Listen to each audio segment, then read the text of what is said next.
ఆత్మీయ వీక్షకులందరికీ నమస్కారం. శుభ సాయంత్రం. వర్తమాన సమాజానికి నిలువుటద్దాల్లాంటి అంశాలతో వారం వారం కవులను, పాఠకులను అలరించే, ఆలోచింపజేసే నేటి కవిత అంతర్జాల కవిత్వ సమూహం సమర్పిస్తున్న కవిత్వ విశ్లేషణలు కార్యక్రమానికి మీ అందరికీ సమాదర స్వాగతం. నా పేరు ముద్దు వెంకటలక్ష్మి, ఊరు పిఠాపురం.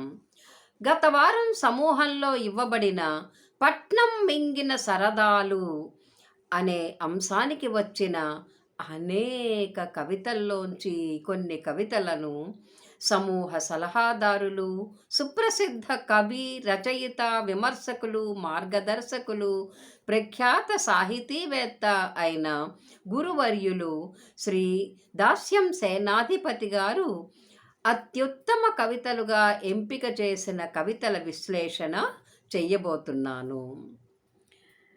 ప్రకృతి సౌందర్యానికి నిలయాలు, సంస్కృతి సాంప్రదాయాలకు ఆలవాలాలు అయిన మన పల్లె పట్టులు పట్టణీకరణకు గురి అయి సహజత్వాన్ని కోల్పోతున్న నేపథ్యంలో ఇవ్వబడిన అంశం పట్నం మింగిన సరదాలు.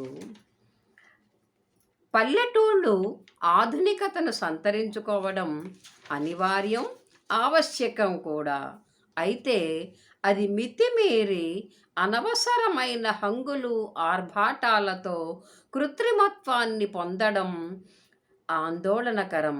సహజంగానే సున్నిత మనస్కులైన కవిమిత్రులు ఈ విషయం పట్ల తీవ్రంగా స్పందించి ఆవేదన వ్యక్తం చేస్తూ కవితలు వ్రాశారు. అందరి కవితల్లోనూ కూడా పట్టణీకరణ, ప్రపంచీకరణల దుష్ఫలితాల పట్ల నిరసన స్వరం వినిపించింది.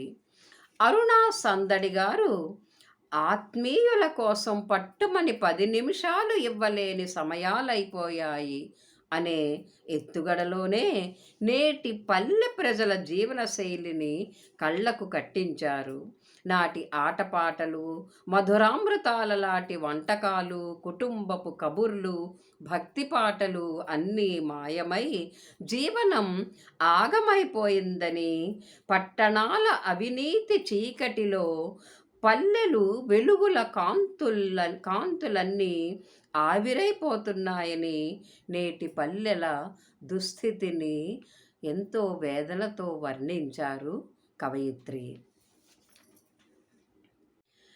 ముంతాజ్ బేగం గారు ఎలా చెప్పను అంటూ పల్లెలు కోల్పోతున్న చిన్న చిన్న సరదాలను గురించి కవితలో ఆద్యంతము ఆర్ద్రత ఉట్టిపడేటట్టు వ్రాశారు. చల్లగాలిలో ఆరు బయట మంచాలేసుకొని వచ్చే పోయే చుట్టాలతో ప్రేమారగ ముచ్చటలాడదామంటే పట్టణంలో ఒక్క మొక్కకు కూడా జాగా లేనంతగా నేలతల్లి స్వరూపమే మారిపోయిందంటారు.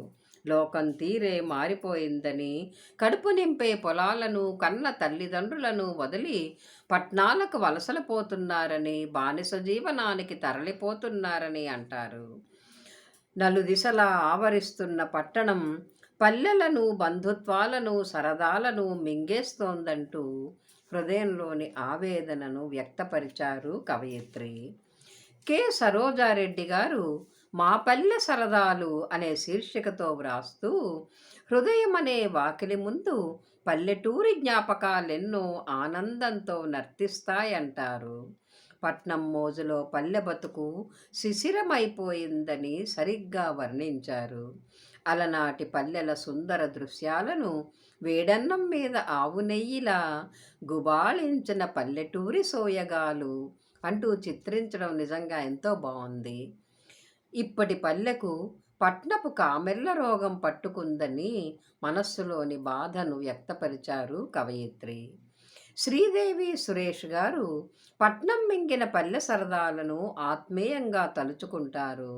కొండలు, జలపాతాలు, అమ్మకు తెలియకుండా జలపాతాల్లో గెంతులు వేయడం, తరగతులకు డుమ్మా కొట్టి చెరువు ఇసుకలో గుడులు కట్టుకోవడం, నానమ్మ ఒడిలో విన్న నీతి కథలు ఓదార్పు లేని పట్టణ సంబరాల కన్నా అద్భుతమైనవి కదా అంటారు. నిజమే. యనమల వరలక్ష్మి గారు పచ్చని పొలాలు, ఆత్మీయపు పలకరింపులు, రోళ్ళు రోకళ్ళ దంపుళ్ళ శబ్దాలు, మంచినీళ్ల గిలకల పలకరింపులు, బంధువుల మధ్య ఆప్యాయతలు, దేవాలయంలో వినబడే సుప్రభాతాలు, చెరువులు, ధాన్యపు రాసులు, ఇవన్నీ పల్లెలు పట్నాలుగా రూపుదాల్చుతున్న క్రమంలో కనుమరుగైపోతున్నాయని ఆవేదన వెలిబుచ్చారు. పరిశ్రమలతో పొలాలు కాంక్రీట్ వనాలైపోతున్నాయని, సరదాలన్నీ కలుషితమవుతున్నాయని బాధను వ్యక్తపరిచారు కవయిత్రి. కొమురవెల్లి అంజయ్య గారు పల్లెలు పట్టణీకరణ పొందిన తీరును వర్ణిస్తూ, మనుషులు మనసుల్లోనే కాదు అన్ని రంగాల్లోనూ మార్పు మార్పు గొంతు డీజే సౌండ్లా హోరెత్తుతోందని వ్యంగ్య స్వరంతో అన్నారు. సంక్రాంతి నోములు, బంధుత్వాలు, జానపద నృత్యాలు అన్నీ తుఫానుకు చెల్లాచెదరైన పక్షులయ్యాయని వర్ణించడం బావుంది. సరదాలను పట్నం మింగిందా, లేక పల్లె ప్రజలే వాటిని చేజార్చుకున్నారా అని ప్రశ్నించారు. చేతులు కాలకముందే ఇంకా మిగిలి ఉన్న కొన్ని సరదాలను కాపాడుకుందామని మంచి సందేశమిచ్చారు కవి. కొలచల విజయభారతి గారు దూరపు కొండలు నునుపు అనే సామెతను శీర్షికగా తీసుకొని పల్లె ప్రజలు పట్నాల భ్రమలకు లోనై ప్రకృతికి దూరమైన తీరును బాగా వర్ణించారు. కళ్ళాపి జల్లిన వాకిళ్ళు, మండువాలోగిళ్ళు, పిన్ని బాబాయ్ లాంటి ఆప్యాయతల వరుసలు, వీటన్నిటినీ పట్నం కబళించిందని, ఈనాటి పల్లెవాసులు ఇరుకు గదుల్లో కృత్రిమ జీవనాన్ని గడుపుతున్నారని హృదయ క్షోభను వర్ణించారు కవయిత్రి.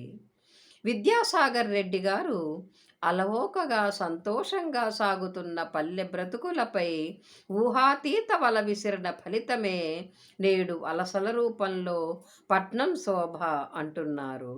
పట్నం మోజు పల్లెలకు పాకుతోందని, పచ్చటి పొలాలను పట్నం మింగుతోందని, మనిషి ఆరోగ్యానికి భరోసా కరువైందని వాపోయారు కవి. డాక్టర్ చీదెళ్ల సీతాలక్ష్మి గారు పట్నం మింగిన పల్లెల సరదాలను చాలా విధాలుగా వర్ణించి తమ ఆవేదనను వ్యక్తపరిచారు. పల్లె ప్రజలు ప్రకృతికి దూరమై వికృతికి చేరువవుతున్నారని, ఆటపాటలను మరిచారని, గతి తప్పిన వ్యవహారమైందని, పట్నాలకు తరలి వెళ్ళి డీలాపడిన సరదాలు అంటూ తీవ్రంగా విమర్శించారు. బిరుదురాజు ప్రమీలారాణి గారు పల్లెను మల్లె మొగ్గతో, పట్నాన్ని ప్లాస్టిక్ పువ్వుతో పోలుస్తూ కవితను ప్రారంభించారు. అనుబంధాల పుట్టినిల్లు పల్లె అయితే పట్నంలో ఎవరి గోల వారిదే, పక్కింట్లో హత్య జరిగినా పట్టించుకునే నాథుడుండడు అంటూ వాస్తవాలను చెప్పారు. అండ అంటే తెలియని కొండంత పట్నం అంటూ ఉన్న పరిస్థితిని సరిగ్గా వర్ణించారు. మనస్సులోని ఆవేదనను వ్యక్తం చేశారు. ఆర్వీఎల్ గాయత్రి గారు ఏవి అనే ప్రశ్నార్థకపు శీర్షికతో వ్రాస్తూ, కిచకిచమంటూ గింజలేరుకొని తినే పిచ్చుకలేవి సెల్ టవర్ల ధాటికి తరలిపోయాయి తిరిగిరాని లోకాలకు అంటారు. పచ్చని పైర్లన్నీ అపార్ట్మెంట్లయ్యాయి. నిండైన చెరువులు ఆక్రమణకు లోనై అలో లక్ష్మణ అంటూ ఏడుస్తున్నాయి. ఆప్యాయతలు, అనురాగాలు, తీర్థాలు, సంబరాలు పోయాయి. తప్పిటగుళ్ళు, హరికథలు, బుర్రకథలు అన్నీ చరవాణి ఆనందాలయ్యాయి. పల్లెలు పట్నాలవడానికి ఇన్ని సరదాలను మింగేస్తున్నాయి. అందంగా కనబడడానికి అంతరాత్మను నొక్కేస్తున్నాయి అంటూ ఎంతో బాధను వ్యక్తపరిచారు కవయిత్రి. నల్లు రమేష్ గారు చుక్క తేనె కోసం అనే శీర్షికతో వ్రాస్తూ, పల్లెలు నిర్జీవమైన బస్తీలుగా మారడాన్ని వర్ణించారు. తేనెపట్టు మీద రాయి వేసినట్టు పట్నం ఎక్కడో విషం కక్కుతూనే ఉంటుందంటారు ప్రారంభ పంక్తుల్లోనే. సాంకేతిక ప్రపంచంలో ఆర్ద్రతను కోల్పోతున్న పట్నవాసుల గుండెను చిత్రించారు. పట్నం నమ్మకాన్ని ఆవిరి చేస్తోందన్నారు. అసలు పట్టణం అంటే 4 తేనె చుక్కల కోసం తమను తాము కుట్టించుకొని బాధపడే పల్లెల గుంపేగా అంటూ వక్రోక్తితో కవితను ముగించారు కవి. పత్తిపాటి రూపలత గారు సంస్కృతికి పట్టుకొమ్మలై నిలచిన అలనాటి పల్లెల ఆనందకర దృశ్యాలను గుర్తు చేశారు. పచ్చటి పైరు వాసన, కొబ్బరాకుల మధ్యన వెన్నెల కిరణాల వాన వంటి అంత్యప్రాసలతో కవితను ఆసక్తికరంగా నడిపించారు కవయిత్రి. రైతన్న ఆత్మస్థైర్యపు అడుగులతో వసుధ పులకింత, సంక్రాంతి శోభ కరిమింగిన వెలగపండయ్యాయన్నారు. అంతేకాదు, అభివృద్ధి మాటున దాగిన నగరం అనే సర్పం యొక్క ఆకలికి బలి అయిన భారతీయ సాంప్రదాయపు వృక్షం అంటూ ఒక చెరపుతో ముగింపిచ్చారు తమ కవితకు కవయిత్రి. కోసూరి జయసుధ గారు పచ్చని పల్లెలు వెచ్చని జ్ఞాపకాల మూటలుగానే మిగిలాయన్నారు. ఇరుగు పొరుగుల ఇచ్చిపుచ్చుకోవడాలు, అందరూ మనవారనుకునే మనస్తత్వం, ఇవన్నీ కూడా కనుమరుగైపోయాయి అంటూ ఎంతో బాధను వ్యక్తపరిచారు కవయిత్రి.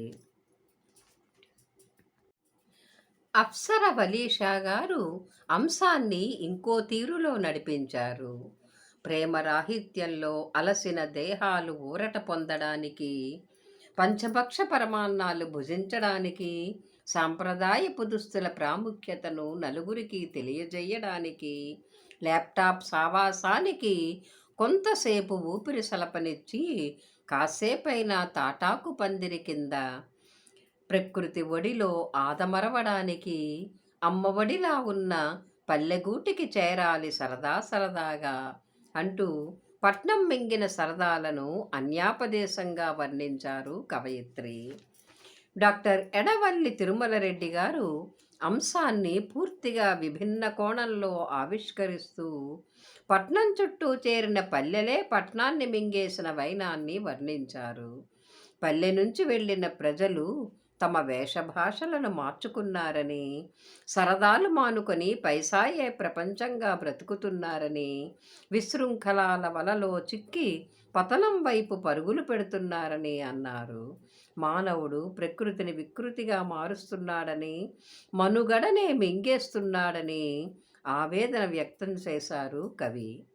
లింగుట్ల వెంకటేశ్వర్లు గారు వాహనాల పొగలు కమ్మేసిన కాలుష్యం, కాంక్రీటు కట్టడాలు లాంటి పట్నవాసపు ఛాయల్లో పల్లెటూరి ఆనందాలు, సరదాలు కనుమరుగయ్యాయన్నారు. పంట మైదానాలన్నీ అంతస్తుల దొంతర్లుగా మలుపులు తిరుగుతూ పల్లెలు పట్టణాలుగా మారుతున్న దౌర్భాగ్య స్థితిలో మనసుదీరా మమకారాలు లేవు, పండుగలు వేడుకలు లేవు అంటూ నిరసన స్వరం వినిపించారు కవి. ఉరిమళ్ళ సునంద గారు తనదైన విలక్షణ శైలిలో గాజు అద్దాల షోకేసులో పెట్టిన బొమ్మ ఈ జీవితం అంటారు పట్నవాసపు కృత్రిమత్వాన్ని సూచిస్తూ. చిర్రంగోనే, దాగుడు మూతలు లాంటి ఆటలు డ్రైనేజీలో కలిసిపోయాయని, రకరకాల కవర్లలో చుట్టబెట్టిన లాలీపాప్ల ముందు జామాకు, చింతపండు, బెల్లం లాంటి చిరుతిళ్ళు తెల్లబోయాయని అన్నారు. జనారణ్యంలో కోతికొమ్మచ్చి ఆటలు కరువయ్యాయన్నారు. ఓ అనకొండలా వ్యాపిస్తున్న పట్నం పల్లెటూళ్ళ సరదాలను ఎప్పుడో మింగేసిందని, సరదాలన్నీ గతకాలపు వైభవాలని అంటూ ఆలోచనాత్మకమైన ముగింపునిచ్చారు తన కవితకు కవయిత్రి. కాదంబరి శ్రీనివాసరావు గారు ప్రకృతి ఒడిలో పెరిగిన పల్లె పిచ్చుక బంధమున్న పల్లె తల్లికి తిలోదకాలిచ్చి పట్నం సీమకు పలాయనమైందని, విషపుగాలుల వలయంలో చిక్కుకుందని, కార్పొరేటు మాయాజాలంతో రెక్కలు తెగి కూలబడడంతో పట్టణంలో ఒలికిన పల్లె వైభవంలా అనిపిస్తోందని వాస్తవాలను కవిత్వీకరించి చెప్పారు. సావిత్రి రంజోల్కర్ గారు ఒకటా రెండా లెక్కలేనన్ని సరదాలను పట్నం మింగేస్తోందని ఘాటుగా చెప్పారు. ఆధునికత పేరుతో అమాయకత్వాన్ని ఆసరాగా తీసుకొని అరాచకత్వం సృష్టిస్తోందన్నారు. మాతృభాషను హీనంగా చూస్తూ సంబంధ బాంధవ్యాల పిలుపులను సంకరం చేసేసింది. అసలు సిసలైన ఆటలను అటకెక్కించేసి ఆన్లైన్ ఆటలు, కర్రీ పాయింట్ భోజనాలు అలవాటు చేసిందని, పల్లెటూరి వాతావరణం భవిష్యత్తులో చిత్రాల్లో చూసే రోజులు దగ్గరలోనే ఉన్నాయని హృదయ వేదనను తీవ్రంగా వ్యక్తపరిచారు కవయిత్రి. స్వాతికృష్ణ సన్నిధి గారు పూర్వం ఎప్పుడూ అపూర్వమే అంటూ మొదలుపెట్టి గుండె లోతుల్లో చిరంజీవులైన పల్లె గురుతులను తలుచుకుంటారు. పల్లెల్లో ఈనాడు ఆవరిస్తున్న యాంత్రికతను గురించి బాధపడతారు. అయినా పట్నం మింగిన సరదాలకు పరదాలను తొలగించి పల్లె జీవన ప్రతిబింబం తానే కావాలని సన్నద్ధులవుతారు.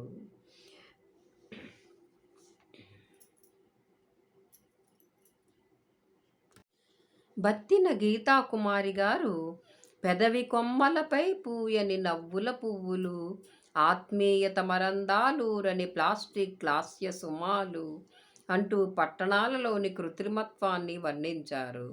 బంధుత్వాలు కనుమరుగయ్యాయన్నారు. 3 ఏండ్ల ప్రాయానికే ఫిక్స్, చదువుల్లో గోల్, ఇక గోళీలాటలలో గోల్ కొట్టడం, ఈత నేర్వడం గత వైభవమే నేటి తరానికి అంటూ వ్యంగ్యబాణం విసిరారు. వరుసలు వరుసలు కలుపుతూ పిలుపులు, వరసైన వారి చెణుకులు మాయమవుతూ అసలు మనిషే మాయమవుతున్నాడని ఆవేదన వ్యక్తం చేశారు. మరి వెనక్కి తెచ్చేద్దామా మనిషితనాన్ని, ఉట్టికడదామా ఉమ్మడితనానికి, పల్లెదనాన్ని పలకరిస్తూ పులకరిద్దామా అంటూ ఆశావహ దృక్పథంతో కవితను ముగించారు కవయిత్రి. జి. సాయి చంద్రశేఖర్ గారి కవితలోని ప్రతి పంక్తి ఈనాటి పల్లెగోడును వినిపించింది. ఎక్కడ హరితహారాలు మట్టి తల్లి బేరసారాలలో అనడంలో పచ్చదనం మాయమవుతున్న తీరు కనిపించింది. ప్లాస్టిక్ సంచుల వేలాడుతూ పొదుగులిచ్చిన పాలకూట విషాలు అంటూ మనం కొనుక్కునే పాల ప్యాకెట్లు రసాయనాలతో ఎంత విషపూరితంగా తయారవుతున్నాయో తెలియజేశారు. దివారాత్రాలు అందరికీ ఒకటే, టీవీకి కళ్ళప్పగించి సెల్లుకు వేళ్ళప్పగించి అనే ముగింపు పంక్తుల్లో టీవీకి చరవాణికి బానిసలవడంపై ఓ చెడుకు విసిరారు. డాక్టర్ ఆడేరు చెంచయ్య గారు అటకెక్కిన ఆచారాలు అనే శీర్షికతో వ్రాస్తూ పల్లెటూళ్లలో కనుమరుగవుతున్న కడవనీరు, మజ్జిగ, తాటి ముంజలను ప్రస్తావించారు. ధాన్యపు రాశులను పొలంలోనే దళారులు గ్రద్దల్లా ఎత్తుకుపోతున్నారని, చెరువులు ఈత పోటీల కేంద్రాలుగా మారిపోయాయని, కర్మాగార జీవనం ప్రవేశించి వ్యవసాయానికి ఎగనామం పెట్టబడిందని, నేటి పల్లెటూళ్ళ పరిస్థితిని కళ్ళకు కట్టినట్లు చిత్రించారు కవి. ఈనాటి పల్లెటూళ్ళ దుస్థితిని దుయ్యబట్టారు. నిజం, కవి అన్నట్టు పట్టణీకరణ వల్ల పొందేది గోరంతా, వెనకేసుకునే అసంతృప్తి కొండంతా.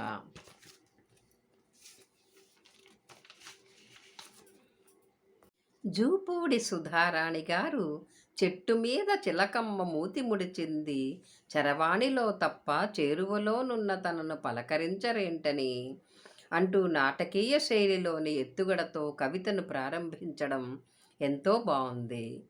చెట్టు కొమ్మ చిరాకు పడిందట. ఊయలలు కట్టకుండా ఊహల్ని నరికేస్తున్నారని. నవ్వు, ఏడుపు రెంటినీ తెప్పించే ఇటువంటి భావనలున్న పంక్తులెన్నో ఈ కవితలో. ప్రేమలు దూరమై పండుగలు పేలవమయ్యాయన్నారు. సరదాల తేరునెక్కుదాం మరోసారి, గుండెకు ఆయువిచ్చే దిశే పల్లెదారి అనే చివరి పంక్తుల్లో చక్కటి సందేశమిచ్చారు కవయిత్రి. ముడుంబై శేషఫణి గారు ముత్యాల ముగ్గులు, నేస్తాలతో ఆడే ఆటలు, సెలయేళ్ళు, వెన్నెల్లో పడుక్కొని మబ్బుల్లో చుక్కల మధ్య తారాడే చంద్రుని చూస్తూ నిదురపోయే మధురానుభవాలు, కొత్తావకాయ కలిపి అమ్మమ్మ పిల్లలందరికీ చేతిలో ముద్ద పెట్టే మురిపాలు, ఆత్మీయపు పలకరింపులు, ఈ సరదాల సుమమాలికలన్నిటినీ పట్నం మింగేసిందని అంటూ స్వయంకృతాపరాధంతో కాలుష్యపు కోరలకు చిక్కిన జనావళిని ఇప్పటికైనా మేల్కొనుమని ప్రబోధించారు కవయిత్రి. సిరిసనహల్ శ్రీనివాసమూర్తి గారు పట్నం మింగేస్తున్న పల్లె జీవన ఆనందాలు నానాటికి ఎండమావులవుతున్నాయంటూ మరీచికలు అనే శీర్షికతో మంచి కవితను అందించారు. ఏమి పట్నమో ఏమో గాని అంతా ఉరుకులు పరుగులే అనే ఎత్తుగడ పంక్తులతో కవితను మొదలుపెట్టి అందరి మధ్య ఒంటరితనాన్ని అనుభవిస్తున్న నేటి మనుషుల కృత్రిమ జీవన శైలిని చిత్రించారు. పట్నాల సరదాలన్నీ డబ్బు చుట్టూ తిరిగే భ్రమణాలే అంటారు కవి. రాచర్ల సులోచన గారు పచ్చని పంట పొలాలు, తామరలతో నిండిన కొలనులు పల్లెల్లో మాయమయ్యాయని, పట్నవాసపు మోజులో వస్త్రధారణ, ఆరోగ్యం లాంటి విషయాల్లో సాంప్రదాయాలు మర్చిపోతున్నారని, పట్నం మునుపటి సరదాలను, సహజ సుందర దృశ్యాలను మింగేసిందని తన మనసులోని బాధను వ్యక్తం చేశారు కవయిత్రి. నెల్లూరు వెంకటలక్ష్మి గారు ఆనాటి బాల్యం, అమ్మమ్మ మామ్మల మాటల మూటలు, పున్నమి వెన్నెల్లో సహపంక్తి భోజనాలు, పూల జడల అల్లికలు, 7 రోజుల పెళ్లి సంబరాలు, ఇలా ఎన్నెన్నో ఆపాత మధురాలు, పట్నం మింగిన సరదాలు అంటూ భావుకథాభరిత స్వరంలో వాటిని మననం చేసుకున్నారు కవయిత్రి. కర్రి మల్లీశ్వరి గారు ఆణిముత్యాలే అనే శీర్షికతో వ్రాస్తూ ఉషాకిరణాల చూపులు, బంధాల ఆనవాళ్ళు, అరుగుల మీద అలసిన దేహాల ముచ్చట్లు, గోధూళి వేళ గోవుల పాదముద్రలు, వెన్నెలకు మౌనంగా విన్నవించుకునే నిట్టూర్పులు, ఇలా ఎంత చెప్పినా విన్నా తనివి తీరని ఆణిముత్యాలే, ఆణిముత్యాల వైభవాలే అంటూ పట్నం మింగిన అలనాటి సరదాలను గుర్తు చేసుకున్నారు కవయిత్రి. ఇంత మంచి కవితల రేఖామాత్ర విశ్లేషణ చేసే సదవకాశాన్ని నాకిచ్చిన గురువర్యులు శ్రీ సేనాధిపతి గారికి, సమూహ పరిపాలకులు, సహృదయ సాహితీ మిత్రులు అయిన శ్రీ లక్ష్మయ్య గారికి నా హృదయపూర్వక కృతజ్ఞతలు తెలుపుకుంటున్నాను. కవిమిత్రులందరికీ శుభాభినందనలు. స్వస్తి.